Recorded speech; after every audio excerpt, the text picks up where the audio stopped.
Good morning!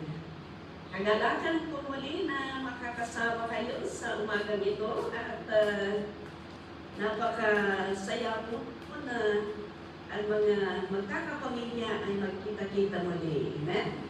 So magandang umaga po sa inyong lahat. Of course, sa ating mga officers, good morning po, sir, mga ma'am.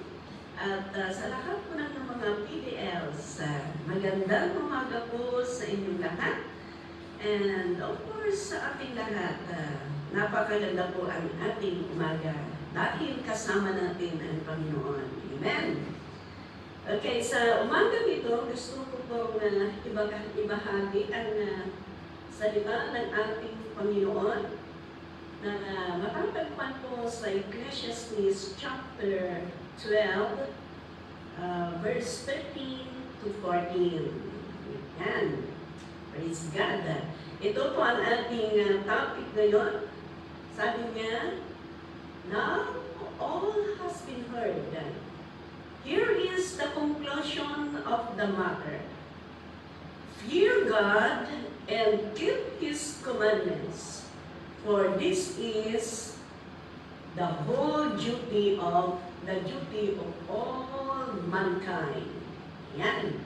So, for God will bring every deed into judgment, including every hidden thing, whether it is good or evil. Yan. May God bless His word this morning. Makita po natin dito na may duty ang tao. Okay. So, lahat po ng nilikha ng Panginoon dito sa mundo ay may nakalaang bagay na dapat niyang gawin. Si Lord, create po niya ang animal para may ulam tayo. Diba? May ulam. Yung mga kalabaw o baka, nakakatulong sa pagpa-farm natin. Ang gulay, tinatubo ni Lord para may sustansya ang uulamin natin at matugon ang pangangailangan ng physical natin. Okay? So, kahit ang mga material na bagay, example, ang supply, na-create ang supply para may pang-supply ng buko, right? May itak para pang-snice. Lahat ng mga bagay, may nakalaan na gagawin niya sa mundo ito. Kaya pati ikaw, pati ang tao, may duty yan.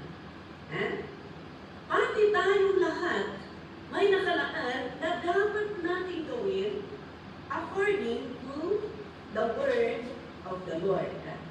Kaya nabasa natin kanina, sabi doon, nabasa natin sa Ecclesiastes chapter 12, verse 13 to 14. Okay? Pwede i-flash natin ulit. Paliktingnan natin. Sabi niya dito, verse yan. Now all has been heard. Sabi niya, here is the conclusion of the matter. Fear God and keep His commandments, for this is the duty of all mankind. Kaya makita natin dito na may dalawang na-mention dito na duty ng lahat ng mga tao. Ano po yun? Sabi niya, to fear God and obey His commandments. Yeah. Katakutan natin ang Diyos, to fear the Lord. Yan ang isa na gagawin natin. Pangalawa, do His commandments. So, may dalawang kasi ng fear of the Lord. May takot na nanggaling sa Diyos may takot din na nanggaling sa kaaway. Ang takot na nanggaling sa Diyos ay ilalapit ka sa Panginoon. Ha? Matatakot ka na gumawa ng masama, matatakot ka na hindi maglingkod sa Panginoon, kaya ang gagawin mo, lalapit ka sa Panginoon. Lalapit ka sa Panginoon, at pangalawa na gagawin natin as our duty is to do the commandments of God. Gagawin natin kung ano ang mga utos ng Diyos. Ano po ang mga utos ng Diyos? Ang utos ng Diyos ay ang kanyang salita dito po sa Bible. Okay? Dito po sa Bible. Example, ang isang utos ng Diyos. Ang isang utos ng Diyos ay nandoon po sa Hebreo na sabi niya, huwag mong i-neglect ang pagpupuri or pag-fellowship. Ano pang mga utos ng Diyos? Huwag kang magpatay, huwag kang magnakaw, huwag kang makiapid, huwag kang maraming wag. Maraming wag sa Bible. Yan. Kaya, yan ang mga utos na dapat natin gagawin. Isa pa, magbasa sa salita ng Panginoon. Makinig sa salita ng Panginoon.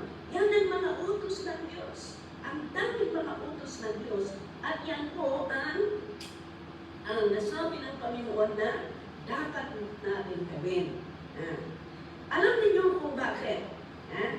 Bakit kailangan natin gawin? Sabi niya, of course, bilang isang anak ng Panginoon, napakabuti ang Diyos.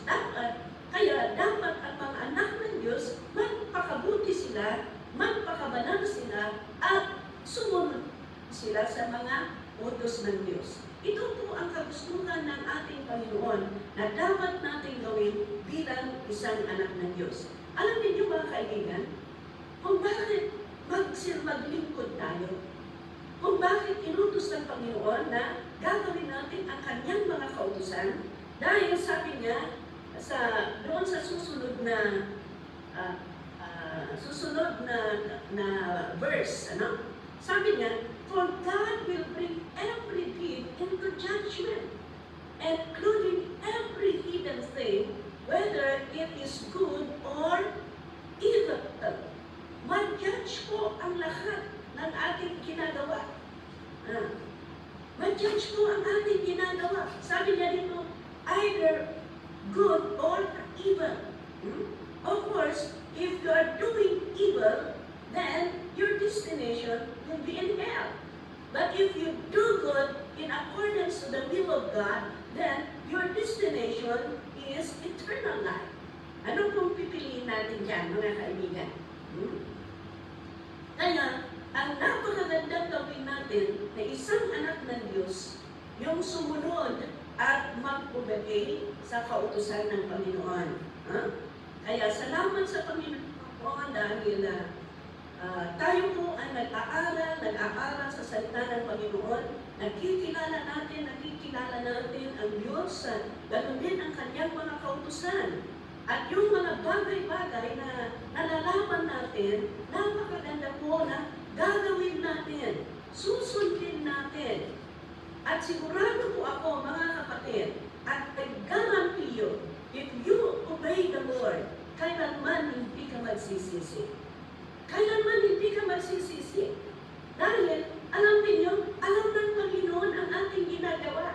Alam ng Panginoon ang ating sakripisyo.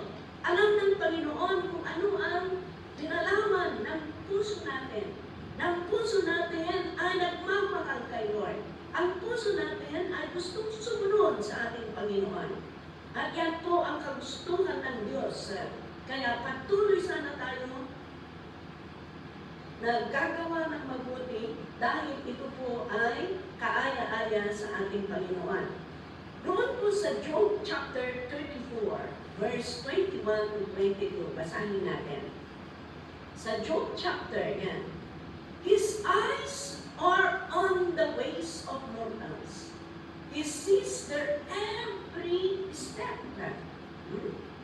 Napakaganda po sabi niya, bawat kilos ng tao, tinitingnan niya.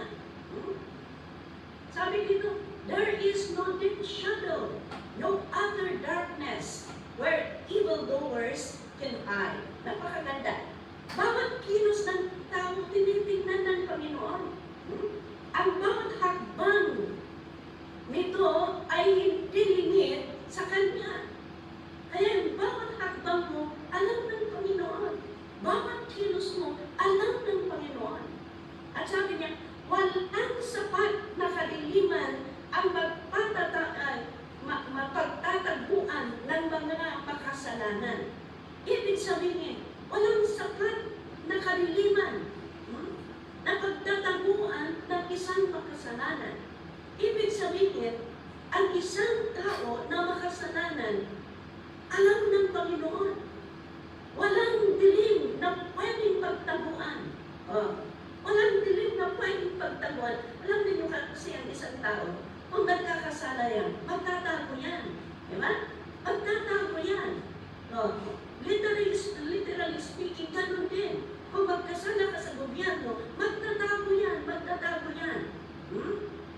Kaya, kung madadampot, ayaw mo na, punta na sa kulungan. Ibig sabihin, hindi pwede maitago kailanman ang kasalanan.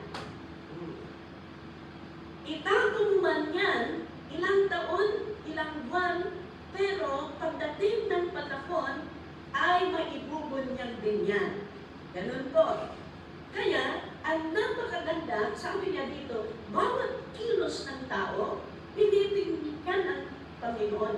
Bawat hakbang ng tao, alam ng Panginoon. Walang limit. Kaya kung ganun po, mga kaibigan, na wala tayong maitatago sa harapan ng Panginoon, napakaganda, mga kapatid, na sasabihin na lang natin, Lord, nagkasala po ako. Lord, may ginawa po akong kasalanan. Patawarin mo po ako, Panginoon. Patawarin mo po ako, Panginoon, at tulungan po ako para hindi muli maulit ang mga masamang ginawa ko na hindi kaaya-aya sa iyo. Alam niyo yung kung ganun ang gawin natin? Alam niyo kung nagkasala tayo at nagpagpakumbaba tayo sa Panginoon, matatouch yung puso ng Panginoon. Alam niyo ang gagawin ni Lord? Ang gagawin ni Lord, dahil nag-ask ka ng pagpapatawad, ang Panginoon patatawarin ka niya. Patatawarin ka niya. Pagkatapos ng patawarin ka ng Panginoon, gagamutin niya ang sugat mo. Gagamutin niya ang sugat mo. Lilinisan ka niya. Pagkatapos na linisan ka ng Panginoon, gamutin niya ang mga sugat mo. Pagkatapos na gamutin ang Panginoon ang sugat mo, gagamitin ka ng Panginoon. Kaya mark my word. Mark my word, mga kaibigan. Kahit anong kamalian, kahit anong kasalanan, kung ang kasalanan natin ay inaako natin, at tayo po ay handa na magpapakumbaba sa Panginoon, at tayo magsisisi at sasabihin natin, Lord, forgive me, at tulungan mo ako. I will tell you, kahit anuman ang kasalanan ng bawat isa, kahit anuman ang kamalian ng bawat isa, ang Panginoon, patatawa rin ka ng Panginoon. Then after that, God will cleanse you. Then after God will cleanse you, God will heal you. At habang nahihil yung mga wounds ninyo, mga sugat ninyo, after na mahil ang sugat ninyo, gagamitin kayo ng Panginoon. Kaya alam ko po, mga kapatid, alam ko po na bawat isa sa inyo, may hinahanda si Lord. Pagdating ng panahon, kahit ganun ang kalagayan ninyo ngayon, if you are willing to be cleansed, if you are willing to repent, then I will tell you, God will heal you, God will forgive you, God will heal you, and then, someday, somehow, God will use you. Ayaw ba ninyo yan? Sino may gusto na gagamitin ni Lord? Itaas ang kamay. Pagdating ng panahon, hallelujah, we claim that. Panalangin natin sa Panginoon. May plano si Lord sa inyo. May duty kayo kay Lord. Kaya ginagawa ni Lord, inaasa lang kayo. Hinahanda lang kayo. Yung pagdating ninyo dyan, ngayon na nakikinig kayo sa salita ng Panginoon, hinahanda lang kayo ng Panginoon. Para pagdating ng panahon, gagamitin kayo ng ating Panginoon. Amen? Kaya tingnan natin dito sa Salmo 139. And Psalm chapter 139, verse 1 to 3. Verse 1 to 3. Kunana. For the director of music, O David, a son. Okay. 139, yes. You have searched me, Lord, tingnan ninyo, and know me. You know when I sit and when I rise. Tingnan ninyo, alam ng Panginoon, sinesearch tayo sinasyasa tayo ng Panginoon.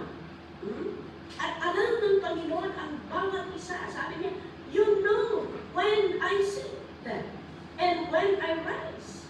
You perceive my thoughts from afar.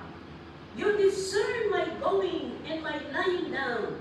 You are familiar with all my ways. Tingnan ninyo. Ako yung sinasyasat, sabi niya. Batid mo ang aking buhay sa sabi ng Panginoon. Batid mo ang aking buhay. Ang lahat kong lihim, sabi niya, ay tiyak mong nalalaman. Kaya wala pong may tatago sa ating Panginoon. Ang lahat ng gawa, ay ito, sabi niya, Psalmist David, sa iyo ay hindi rin kahit ikaw ay malayo, batid mo ang aking isip, sabi ng Panginoon. Kasi, kahit yung iniisip natin, kaya kahit ngayon, alam ng Panginoon ang iniisip ninyo. Baka nasa pamilya ninyo ang iniisip ninyo, or ano-ano ang iniisip ninyo. Alam ng Panginoon yan. Okay? Kaya, better na mag-concentrate kayo na makinig sa ating Panginoon. Sabi nga, ako yung nakikita, gumagawa o hindi man, ang lahat ng gawain ko'y pagpawang ikay ay iyong nalalaman. Kaya alam ng Panginoon. Kahit tulog ka, alam ng Panginoon. Saan ka pumupunta, alam ng Panginoon. Kaya kayo nasa loob, anong ginagawa ninyo dyan? Alam ng Panginoon. Kaya kung alam ng Panginoon, ang ginagawa natin, at kung makita ng Panginoon na lahat ng ginagawa natin ay kaaya-aya sa Kanya, of course, ano ba ang alam mo na ibabalik ng Panginoon, isusukli ng Panginoon? Kung lahat ng ginagawa mo ay kaaya-aya sa Kanya, of course, He will bless you. He will bless you. Hindi mo namamalayan, kumikilos ng Panginoon sa mga kaso mo, hindi mo namamalayan, gumagawa ng Panginoon, hindi mo namamalayan, napapaikli pala ang pagtira mo dyan sa kulungan. Kaya wala pong imposible sa ating Panginoon. Kaya ang napakagandang gawin natin, mga kaibigan, mga kapatid, mga kapamilya, magpatuloy tayo na maglingkod sa ating Panginoon. Amen? Maglingkod sa Panginoon dahil sabi niya sa Jeremiah chapter 17, verse 10. Sabi niya dito, I, the Lord, search the heart and examine the mind. Tingnan ninyo? To reward. Tingnan ninyo, nakapaganda. Sabi niya, to reward each person according to their conduct, according to what their deeds deserve. Tingnan ninyo, mga kaibigan.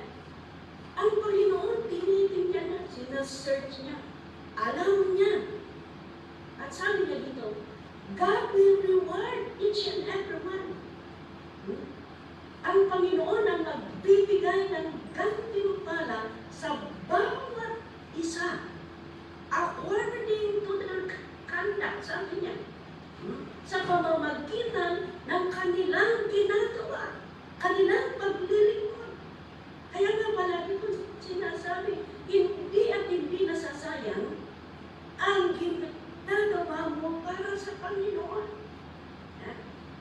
Because we will be rewarded according to what we have done na sabi sa salita ng Panginoon. Kaya kayong mga may talento dyan, kayong may skill, may gift, pag-aawit, no? Pag-gigitara, pag-dance, napakaganda. Mayroon din nabigyan ng magaling na mag-share sa word ng Panginoon. Magaling mag-share ng testimony. Yeah. During your testimony time, you give testimony. Alam niyo kung bakit napakagandang mag-testimony? Kasi kung mapapakinggan nila yung testimony mo, mabibless sila. Mabibless sila. Kaya lahat po tayo, napakaganda po na gagamitin tayo ng Panginoon. Alam niyo kami po ay nagagalak. Yeah? Kami po ay nagagalak dahil kahit nandiyan kayo sa loob, ginagamit ninyo ang talento ninyo na maglingkod kay Lord. Alam niyo yung pag-aawit sa Panginoon, pagpupuri sa Panginoon, malaking bagay yan. Yeah. Kaya, keep on serving God. Ito po ang encouragement ko sa bawat isa sa atin, magpatuloy po tayo. Dahil alam at alam po, lahat ng ginagawa natin, hindi po bulag ang Diyos para hindi niya makita ang ginagawa mo. Yeah? Hindi po, alam at alam po kung ang Panginoon ay naggagalak sa ating ginagawa. Yeah? God will do something better for you. God will do something kahit sa mga kaso ninyo, kahit sa pamilya ninyo, may ginagawa ang ating Panginoon. Ganun po kasi promise ng Panginoon yan. Promise ng Panginoon yan. Na kung tayo tapat sa Kanya, tapat din ng Panginoon sa atin. Dito po sa Isaiah chapter 40 verse 8, tingnan natin. Sa Isaiah chapter, tingnan niyo, sabi niya, the grass withers and the flowers fall. But the word of God, our God, endures forever. Tingnan niyo. Ang mga damo nalalantayan, ang mga bulaklak, nagufal yan, hulog yan. Pero sabi niya, ang salita ng Diyos, sabi niya, ang salita ng Diyos, hindi at hindi ito mawawala. Ito po ay mananatili magpakailanman. Ibig sabihin, hindi po sinungaling ang Diyos. Kung sinabi niya, gagawin niya. Yan po ang pangako ng Panginoon. Kaya kung sinabi ng salita ng Panginoon, magpakatotoo ka, gumawa ka ng kaaya-aya para sa Panginoon, and God will bless you. God will do that. God will do that. Hindi ka niya pababayaan. Kung ikaw ay tapat sa Diyos, tapat din ang Panginoon sa iyo. At kung tapat ka sa Panginoon, I tell you, hindi ka pababayaan. Kahit ang pamilya mo, hindi pababayaan ng Diyos. Kaya ito po ang aking encouragement sa bawat isa sa atin, mga brothers, mga sisters, kapamilya. Tayo po ay patuloy na maglingkod sa ating Panginoon dahil hindi po natutulog ang Diyos. Hindi po natutulog ang Diyos. Alam niya ang paglilingkod ninyo kahit nandyan kayo sa loob. Alam niya ang sakripisyo ninyo. Alam niya ang nilalaman ng puso ninyo. Alam ng Panginoon kung paano kayo maglingkod sa Kanya. Kaya patuloy po tayo. Alam mo po, marami din mga pagsubok. Marami mga pagsubok na dadadaanan ninyo. Marami mga bagay-bagay. Pero magpakatatag lang tayo. Kapit lang tayo sa Panginoon. Dahil alam at alam ko po, ang Diyos natin ay buhay. At kailanman hindi tayo pinapabayaan. Siya ang nagbibigay ng kalakasan. Kaya kahit ano man ang dinadaanan ninyo dyan, ay pwede ba kayong kumanta na sasabihin, walang maghirap sa Diyos. Walang maghirap sa iyo, Panginoon. Dahil nandyan siya para tulungan kayo sa lahat ng problema ninyo. Amen? Kaya mga kapatid, brothers and sisters, ating mga anak, kakabsat, Ilocano, handa kayo lumaybay ang tiyapo. Kapit lang tayo sa Panginoon at patuloy po tayong maglilingkod sa Kanya. Dahil alam ng Panginoon ang sakripisyo ng bawat isa sa atin. Amen? Kaya tayo po ay manalangin. I would like to pray for you. Manalangin po tayo. Taas po natin ang ating kamay. And I would like to pray for you. Yeah? Lord, ito po ang iyong mga anak na nasa jail. Alam mo po, Panginoon, ang kanilang mga sitwasyon. Alam mo po ang kanilang problema. Pero kahit anuman ang kanilang dinadaanan, nandiyan pa rin sila, Panginoon, nakaupo para makinig sa iyong salita. At alam po namin kung kami po ay kaaya-aya sa iyo. Alam ko po na hindi mo pinapabayaan ang bawat isa. Alam ko po, Panginoon, na kumikilos ka sa buhay nila. Kaya dalangin ko po, Diyos, ano man ang problema nila. Patadagin mo sila, Panginoon. Bigyan mo sila ng pag-asa dahil ikaw lang ang pag-asa namin, O Diyos. At pinangako mo na hindi mo kami iiwanan. Hindi mo kami pababayaan kung kami po ay tapat na maglilingkod sa iyo. Kahit ang kanilang pamilya, Panginoon, iniisip nila ang kanilang mahal sa buhay. Pero wala silang magagawa. Pero may magagawa ka, Panginoon. May magagawa ka sa kanilang problema. May magagawa ka sa kanilang pamilya. Hindi mo sila pinapabayaan dahil sila po ay nagiging anak mo. Salamat to Diyos. I pray to strengthen them. I pray to cover them, Lord, and continue to give them hope, O God. And I pray for your covering and greet them with the hand of your hands. Father, thank you. We give you the glory, for glory belongs to you. This is our prayer, in Jesus' name, amen. Amen. God bless you all. God bless you. Balik po sa Esina.